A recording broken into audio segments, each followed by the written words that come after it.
আসসালামু আলাইকুম। সবাই কেমন আছেন? আশা করি সবাই ভালো আছেন। আজ আপনাদের জন্য নিয়ে এসেছি নতুন গল্পের প্রথম পর্ব। আশা করি গল্পটি আপনাদের ভালো লাগবে। তাহলে চলুন শুরু করা যাক। আজ আমি আমার ফ্যামিলিকে নিয়ে আমার জন্য মেয়ে দেখতে এসেছি। প্রায় অনেকক্ষণ ধরে বসে আছি সোফায়, কোনো এক প্রতিবন্ধীর মতো। এদিকে সবাই যখন এই কথা সেই কথা নিয়ে হাসাহাসিতে ব্যস্ত, আমি তখন অপেক্ষা করছিলাম ও কখন আসবে। প্রায় ৩০ মিনিট পর ও সবার সামনে এসে সালাম দিয়ে ঠিক আমার সামনাসামনি বসে। যে আমি ওর আসার জন্য অপেক্ষা করছিলাম, সেই আমি মুহূর্তের মধ্যে অস্বস্তি বোধ করছি। বিষয়টা অস্বস্তি নাও বলা যেতে পারে। কেমন যেন সমস্ত নার্ভাস আমাকে আচ্ছন্ন করে তার কাছে নিয়েছে। সবাই যখন ওকে টুকটাক কিছু প্রশ্ন করতে লাগলো, আমি তখন আর চোখে ওকে বারবার দেখছি। ওর মুখ দেখে এটা বুঝতে পারলাম সে আমাকে কিছু বলতে চায়। আপনারাও ভাবছেন তো যে আর চোখে মুখ দেখে কিভাবে বুঝলাম? কারণ আমি একজন বিজনেসম্যান। সেই ১৭ বছর বয়স থেকে বাবার সাথে মাঝে মধ্যে অফিসে যাওয়া শুরু করি। বাবা বলতো, একজন বিজনেসম্যানের চোখ জোহরের চোখ হতে হয়। সামনে বসা ব্যক্তির চোখ মুখ দেখে বুঝে নিতে হবে সেই মানুষটা কতটা সুবিধার বা অসুবিধার। যাই হোক, এদিকে ব্যাপারটা আমার ছোট মামার চোখে এড়ালো না। তিনি সেই প্রথম থেকে খেয়াল করেছে আমি কেমন জানি মেয়েটির দিকে তাকিয়ে তাকিয়ে উসখুস করছি। তাই খানিক বাদে আমার মামা কৌশলে আমাদের দুজনকে কথা বলার জন্য ব্যবস্থা করে দেয়। মেয়েটিকে বলা হয় আমাকে নিয়ে ছাদে আসতে। এরপর ছাদে এসে দুজন কিছুক্ষণ নীরবতা পালন করলাম। আমি কি বলে ওর সাথে কথা বলা শুরু করব বুঝতে পারছিলাম না। সে মাথায় ঘুমটা দিয়ে জোরোসোরো হয়ে চুপ করে দাঁড়িয়ে আছে। আমি ইতস্তত হয়ে ওকে সালাম দিয়ে জিজ্ঞেস করলাম, আপনার নাম কি? সে আমার দিকে একটু তাকায়। এই তাকানোর মাঝে একটা অর্থ বোঝা যাচ্ছিল। সেটা হলো, ঢং ধরেছেন? নাম তো ঠিকই জানেন। এবার সে আস্তে করে বলে, আমার নাম ফারিয়া আক্তার তিশা। আমি বললাম, নামটা সুন্দর, ঠিক আপনার মতো। সে চুপ করে তাকিয়ে থাকে। এরপর চারিপাশটায় আবার নীরবতা ভর করে। কিন্তু এই নীরবতা আমাকে বেশিক্ষণ পর্যন্ত গ্রাস করতে পারেনি। আমি ফের ইতস্তত হয়ে বললাম, আমার নাম জিজ্ঞেস করবেন না? তিশা ইতস্তত হয়ে বলে, আমি জানি আপনার নাম মোহাম্মদ আদি চৌধুরী। ওর কথা শুনে আমি মৃদু হাসি দিলাম। এদিকে বিকেলবেলার রোদের ছায়াটা আস্তে আস্তে করে হারিয়ে যাচ্ছে, আর আকাশের মেঘগুলো আমাদের মাথার উপর দিয়ে বয়ে বেড়াচ্ছে। এই ছায়া আর আকাশের মেঘের সংমিশ্রণে পরন্ত বিকেলের সৌন্দর্যের আভা আমি মুগ্ধ হয়ে দেখছিলাম। এদিকে আমি ভাবছি ওকে আর কি বলা যায়। আবার মনে মনে ভাবছি ও যেটা বলতে চায় সেটা বলছে না কেন। দোটানা মন নিয়ে যেই আমি বলতে যাব, পাত্র হিসেবে আমাকে আপনার কেমন লেগেছে জানতে পারি? কিন্তু এই কথা বলার আগেই তিশা গম্ভীর হয়ে আমাকে বলে, আপনাকে কিছু কথা বলতে চাই।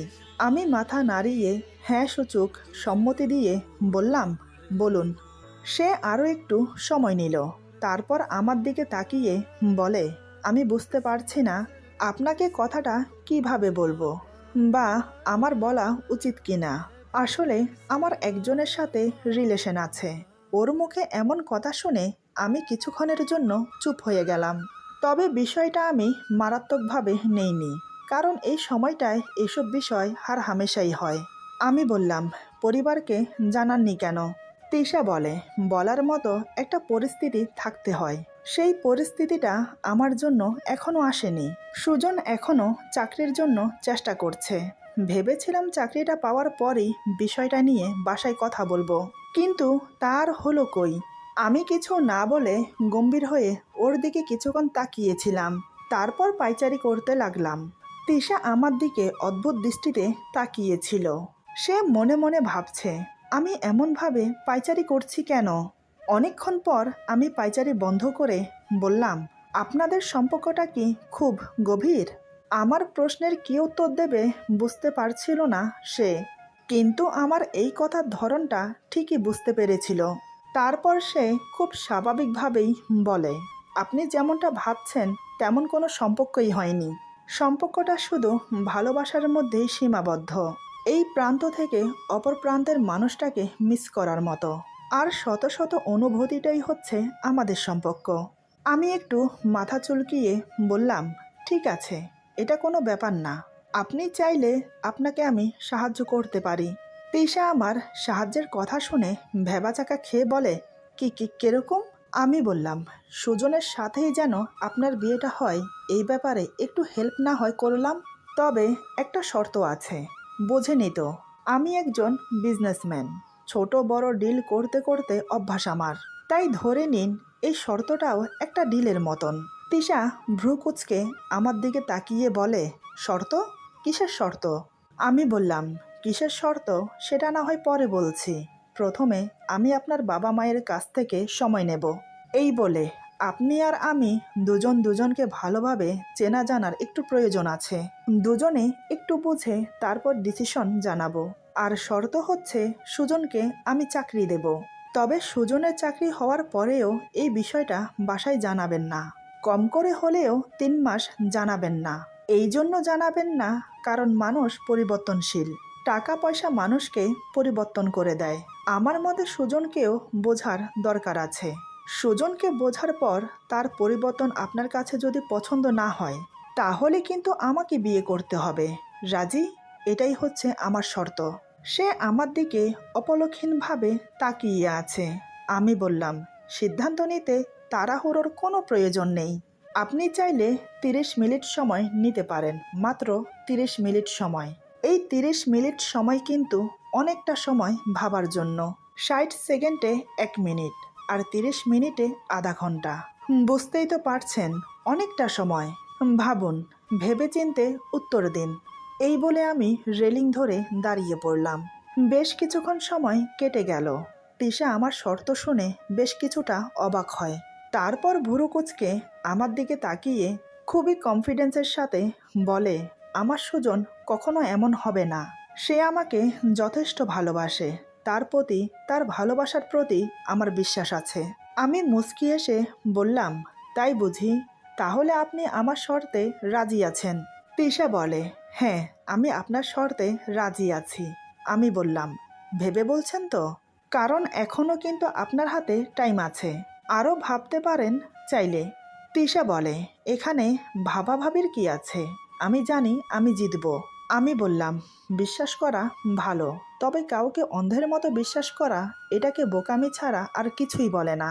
আচ্ছা, যাই হোক, হার জিত কার হয় সেটা পরে বিবেচনা করা যাবে। তবে আপনি কিন্তু কথা দিয়েছেন, যদি শর্তে হেরে যান তাহলে কিন্তু আমাকেই বিয়ে করতে হবে। আচ্ছা, এই নিন আমার কার্ড। যখন যেটার প্রয়োজন হবে ফোন দেবেন, কোনো সংকোচ করবেন না। আর কালকে সুজনকে আমার অফিসে পাঠিয়ে দেবেন। তবে হ্যাঁ, সুজন যেন জানতে না পারে। আশা করব এই বিষয়ে আপনি সুজনকে কিছুই বলবেন না। এখন চলুন নিচে যাওয়া যাক, সবাই নিশ্চয়ই আমাদের জন্য ওয়েট করছে। ওকে কথাগুলো বলে আমি মনে মনে ভাবছি, তিশা, তুমি এতটাই বোকা? তুমি জানো না কার ফাঁদে পা দিয়েছ। আদি চৌধুরী আজ পর্যন্ত কোনোদিন হারেনি, আর হারবেও না। তবে আমি এই শর্ত না দিয়ে বিয়েটা ক্যান্সেল করে দিতে পারতাম, কিন্তু এই পরন্ত বিকেলের উন্মাদ করা সৌন্দর্যের মাঝে তার শরীরের স্নিগ্ধ গন্ধটা আমার ভেতরটাকে যখন নাড়িয়ে দিল, তখন আমি আমার মাঝে ছিলাম না। যেন আমি সূর্যের উত্তাপ রোদের থেকে বাঁচার জন্য তিশা নামক ছায়ার আঁচলে আশ্রয় নিয়েছিলাম। আজ প্রথম মেয়েটিকে দেখতে এসে আমার কাছে মেয়েটিকে এত ভালো লেগে গেল। নিজের করে পাওয়ার স্বাদ জাগলো মনে।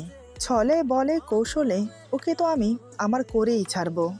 যাই হোক, কথা বলার 30 মিনিট পর পরিবারের সবাইকে বিষয়টা বললাম। আমাদের দুজনের একটু ভালোভাবে চেনা জানার প্রয়োজন আছে। দেখলাম কেউ কোনো আপত্তি করল না। তারা আমাদের কথায় সম্মতি জানায়। তার পরের দিন সুজন আমার অফিসে আসে। ছেলেটা দেখতে অমায়িক, ভালো, ভদ্র, এমনকি দেখতেও হ্যান্ডসাম। তিশার পছন্দ আছে বলতে হয়। আমি সুজনের ইন্টারভিউ নিয়ে চাকরি কনফার্ম করে দিলাম, সাথে অ্যাপয়েন্টমেন্ট লেটার দিয়ে দিলাম। বলে দিলাম কালকে থেকে যেন জয়েন করে। চাকরিটা পেয়ে সুজন মহা খুশি। সে আমার অফিস থেকে বেরিয়ে তিশাকে ফোন দেয়, চাকরি হয়ে যাওয়ার খবরটা তাকে জানায়। এটা শুনে তিশাও খুব খুশি। সন্ধ্যার দিকে আমি অফিস থেকে বাসায় ফিরে ফ্রেশ হয়ে খাওয়া দাওয়া করতে করতে রাত 8টা বেজে গেল। নিজের রুমে গিয়ে হেলান দিয়ে একটা বই পড়ছিলাম। ঠিক তখনই আমার ফোনটা বেজে উঠল। অচেনা একটা নাম্বার। কে হতে পারে এ সময়? আমি ফোনটা রিসিভ করে বললাম, হ্যালো, কে বলছেন? অপর প্রান্ত থেকে একটা মেহেলি কণ্ঠ ভেসে আসে। হ্যালো, আমি কি আদির সাথে কথা বলছি? আমি বললাম, জি, আমি আদি, কিন্তু আপনি কে বলছেন? তিশা বলে, আমি তিশা। আমি বললাম, ও আপনি, তা কেমন আছেন? তিশা বলে, জি ভালো, আপনি কেমন আছেন? আমি বললাম, এই তো কোনো রকম। তা হঠাৎ এত রাতে ফোন, সব কিছু ঠিক আছে তো? তিশা বলে, আসলে আমি ফোন করেছি আপনাকে ধন্যবাদ জানানোর জন্য। আপনি আমার যে উপকারটা করলেন তার জন্য আপনাকে ধন্যবাদ দিলেও কম হবে। আমি বললাম, আরে না না, এখানে ধন্যবাদের কি আছে? আমি তো একজন সাধারণ মানুষ হিসেবে সাহায্য করলাম মাত্র। তিশা বলে, তবুও এটা না বলে পারছি না, আপনি একজন ভালো মনের মানুষ। আমি বললাম, জানি না কতটুকু সত্য, তবে যে যার কর্ম অনুযায়ী ফল পায়। এভাবে আরও কিছুক্ষণ কথা বলে ফোন রেখে দিলাম। তবে আমার মুখে রহস্যময় হাসি। এভাবেই বেশ কিছুদিন চলল। সুজন প্রতিদিন নিয়ম অনুযায়ী অফিসে আসে। কাজের প্রতিও খুবই মনোযোগী। সবার সাথে ভালো একটা বন্ধুসুলভ সম্পর্ক হয়ে গেছে। 1 মাস খুব ভালোই চলল। এরই মধ্যে সুজন অনেকটা পরিবর্তন হয়ে গেছে। যাই হোক, একদিন আমি অফিসে বসে একটা ফাইল চেক করছিলাম। এমন সময় হঠাৎ মোবাইলটা বিকট শব্দ করে বেজে ওঠে। ফোনের স্ক্রিনের দিকে তাকিয়ে দেখি তিশার নাম্বার ফোনের স্ক্রিনের উপর জ্বলজ্বল করছে। এটা দেখে আমার মুখে হাসি ফুটে উঠল। আমি দেরি না করে তৎক্ষণাৎ ফোন রিসিভ করলাম।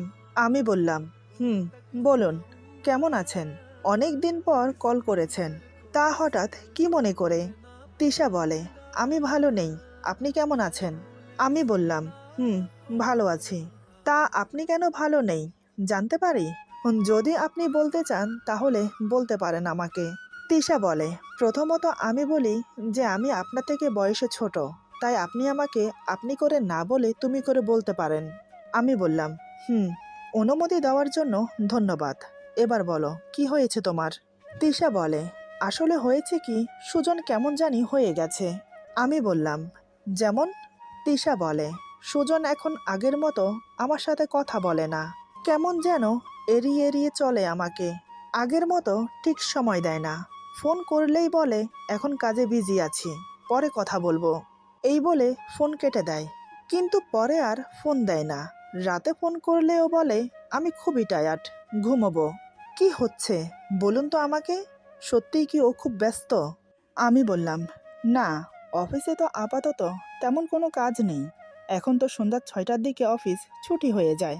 আচ্ছা, তুমি একটা কাজ করো, তুমি বরং ওকে বিয়ের প্রস্তাব নিয়ে আসতে বলো তোমাদের বাড়িতে। তারপর দেখো ও কি বলে। আর একটা কথা, যাই হয়ে যাক আমাকে জানাবে, কখনো ভেঙে পড়বে না। আমি আছি তোমার পাশে সব সময়, বিশ্বাস রেখো। তিশা বলে, ঠিক আছে, আমি ওকে আজকেই বলবো। আমি বললাম, বলে দেখো কি হয়। এরপর আর কিছুক্ষণ কথা বলে ফোন রেখে দিলাম। ফোন রেখে মনে মনে হেসে উঠলাম। এই হাসি তাচ্ছিল্যের বা রহস্যের হাসি নয়, এই হাসি জয়ের হাসি। ও, আপনাদেরকে তো আমার পরিচয় দেওয়া হয়নি। ছোট্ট করে আমার পরিচয়টা দিয়ে রাখি। আমার নাম মোহাম্মদ আদি চৌধুরী। ফ্যামিলিতে মা, বাবা, বড় ভাই আর আমি আছি। বড় ভাই আবিদ বাবার বিজনেস নিজের হাতে সামলায়, আর আমি কয়েক বছর আগে নিজের বিজনেস দাঁড় করিয়েছি। মোটামুটি আমার বিজনেস ভালোই চলছে। নিজের বিবরণ বলতে গেলে আমি দেখতে উজ্জ্বল ফর্সা, সুঠাম সুদর্শন এক যুবক। এক কথায় বলতে গেলে আকর্ষণীয় দেহের গঠন ও মুখের আদল, যার তার নজর কাড়ে। আর স্বভাব চরিত্র, আমি একদম অন্য ধরনের মানুষ। খুবই খুঁতখুঁতে, ভালোর সময় অনেক ভালো, আর রেগে গেলে পুরো সাইকো। এজন্য আমাকে আমার ফ্যামিলি পর্যন্ত নুয়ে চলে, মানে আমাকে তেমন একটা কেউ ঘাটায় না। যাই হোক, এদিকে আমি প্রহর গুনতে লাগলাম, তিশা কবে আমাকে ফোন করবে। প্রায় 1 সপ্তাহ পর অবশেষে তিশার ফোন এলো, তাও আবার অনেক রাতে। ঘড়ির দিকে তাকিয়ে দেখি রাত 12টা বাজে। এত রাতে ফোন, বিষয়টা কি হলো বুঝলাম না। সচরাচর এত রাতে সবাই ঘুমিয়ে যায়, আমিও ঘুমিয়ে গিয়েছিলাম। তিশার ফোন আসাতে উঠে বসলাম, ততক্ষণে ফোন কেটে গেছে। এবার আমি ওকে ফোন করলাম। তিশা ফোন রিসিভ করে কান্না করছে। বুঝতে পারলাম যেটা হবার ছিল সেটা হয়ে গেছে। এইটাই তো আমি চেয়েছিলাম। আমি বুঝেও না বোঝার ভান করে বললাম, তিশা, কি হয়েছে? তুমি কান্না করছো কেন? তিশা কান্না করতে করতে বলে, আমি হেরে গেছি। ও আমাকে প্রত্যাখ্যান করেছে। আমি এখন কি করব? আমি বললাম, দেখো, তুমি এভাবে কান্না করো না। কান্না করলেই কি সব কিছু সমাধান হয়ে যায়? আর তুমি এভাবে ভেঙে পড়ছো কেন? আমি তো বলেছি তোমাকে আমি আছি, আর তুমি হেরে যেতে পারো না। নতুন করে শুরু করবে জীবন, সমস্যা কি? এখন নিজেকে শান্ত করো। এদিকে সে কান্না করেই যাচ্ছে। তাই 1 ঘন্টা ধরে অনেক বুঝিয়ে সুজিয়ে ওকে শান্ত করলাম। তারপর ফোন রেখে ভাবনায় পড়লাম। এখন আর দেরি করা যাবে না। এখন আমাকে মোক্ষম চালটা চালতে হবে, মানে তিশাকে বিয়ে করে নেওয়া। তাই আমি মা বাবাকে ওদের বাড়িতে পাঠিয়ে বিয়ের দিন তারিখ ঠিক করতে বললাম। এবার তিশা কোনো আপত্তি করল না, কারণ শর্ত অনুযায়ী সে হেরে গেছে। তাই সে বাধ্য আমাকে বিয়ে করতে। আচ্ছা, আপনারা কি ভাবছেন সুজন এমনি এমনি ওকে প্রত্যাখ্যান করেছে? না, আসল মূল ঘটনা তো আমি ঘটিয়েছি। যাই হোক, সেটা ক্রমশ প্রকাশ্য। এদিকে আগামী শুক্রবার বিয়ে ঠিক হলো। সবাই মিলে আয়োজন করতে লাগলো। এরই মধ্যে আমি প্রায় তিশার সাথে ফোনে কথা বলি, ওর মন ভালো করার জন্য। দেখতে দেখতে বিয়ের দিন চলে এলো। আজ আমাদের বিয়ে। সবাই আনন্দ উল্লাসে মেতে উঠেছে। বিয়েতে কোনো সমস্যাই হয়নি। তবে আজ তিশাকে দেখে সত্যি আমি চোখ সরাতে পারিনি। এমনিতে ও খুব সুন্দর, কিন্তু বধূ সাজে ওকে আরো খুব সুন্দর লাগছিল। শুধু আমি কেন, বিয়ে বাড়ির সবাই আজ শুধু ওকে চেয়ে চেয়ে দেখেছে। বিয়ে হওয়ার পর এবার আমাদের যাওয়ার পালা। তিশা খুব কান্না করছে। নিজের মা বাবাকে ছেড়ে যাচ্ছে বলে, নাকি নিজের প্রিয় মানুষটাকে নিজের করে পায়নি বলে, কোনটা আমি নিজেও জানি না। বিদায়ের পর্ব শেষ করে ওকে নিয়ে গাড়িতে বসলাম। তিশা এখনো নীরবে কান্না করে যাচ্ছে। আমি কিছু বলতে গিয়েও বলতে পারছি না। কি বলে সান্ত্বনা দেব তার ভাষাও খুঁজে পাচ্ছি না। তাই বাইরের দিকে তাকিয়ে বসে রইলাম। গাড়ি চলতে শুরু করলো। পুরো রাস্তা তিশা কান্না করতে করতে এসেছে। গাড়ি বাড়ির ভেতরে ঢোকার পর তিশাকে সবাই বরণ করে দোতলার একটা রুমে নিয়ে গিয়ে বসালো।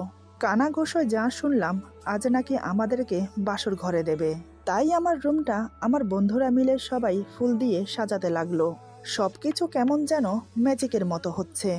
মনে মনে বললাম, সবকিছু যখন ম্যাজিকের মতন হয়েই গেছে, তাহলে বাকিটাও যেন ম্যাজিকের